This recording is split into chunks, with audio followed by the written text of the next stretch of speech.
For the past year, people working in residential care and nursing homes have been under extraordinary pressure. Not only have they been trying to keep their patients safe, but they've had to try to protect their families as well. For many, it has taken a huge toll on their mental health.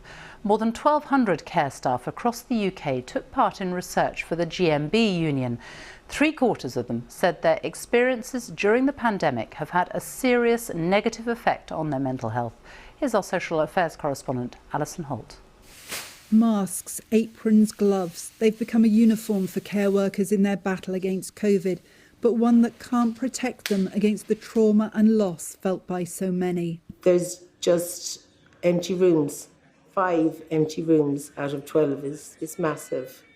They actually said, we could say goodbye to my husband, and I actually thought that's the last time I'm going to see him. Because we're caring for people, I think you automatically assume that people are doing okay, and I think nobody ever wants to admit that they're struggling. More than 1,200 care home and home care staff responded to research by the GMB Union. Of those, 3/4 say the last year has had a serious effect on their mental health. Georgina's worked with people with dementia at the same home for 30 years. In December, COVID claimed the lives of nearly half the people she looked after. Now even entering their rooms is traumatic. It just triggered such emotions. It did make me stop and think, can I carry on looking after, people with dementia? Because I know now I can, because I've asked for help. Most staff questioned say their biggest fear has been that they might take the virus home to family. Joanne, a nurse who runs a rehabilitation unit, developed COVID soon after an outbreak at work. So did her husband. On her wedding anniversary, she was so ill, an ambulance was called.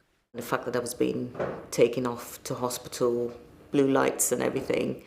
I know my husband came to say goodbye, but it really felt like I needed to look at him for as long as I could, just to get that image in my head. But it really felt like this is it. This is the last time I'm seeing him. In terms of your mental health, do you feel stronger or worn out? Worn down in terms of like, I've had enough. Can we be over COVID now? And on the other hand, again, there's still that determination that like, let's just plough on, let's get through. No wonder where they are. But in a sector that struggles to recruit, nearly a fifth of care staff questioned expect to leave their jobs within 12 months. Mark Tops was the manager of a home for people with learning disabilities. His wife had to shield, so she and their young children moved out in case he brought the virus home. He's now quit his job so they can be back together safely. There was a lot of tears. We didn't want to be apart, and I think despite long hours working in social care, we've never been apart since I was 18 years old. I think there's a lot of care staff that are either burnt out or they're very close to burnout, and I think we are going to see a lot of staff eventually off sick with stress at work. You can't keep that up forever. Although Mark's no longer working on the front line, Joanne is relieved to be back at work after a year that has changed so many lives. Oh, thank you. Alison Holt, BBC News.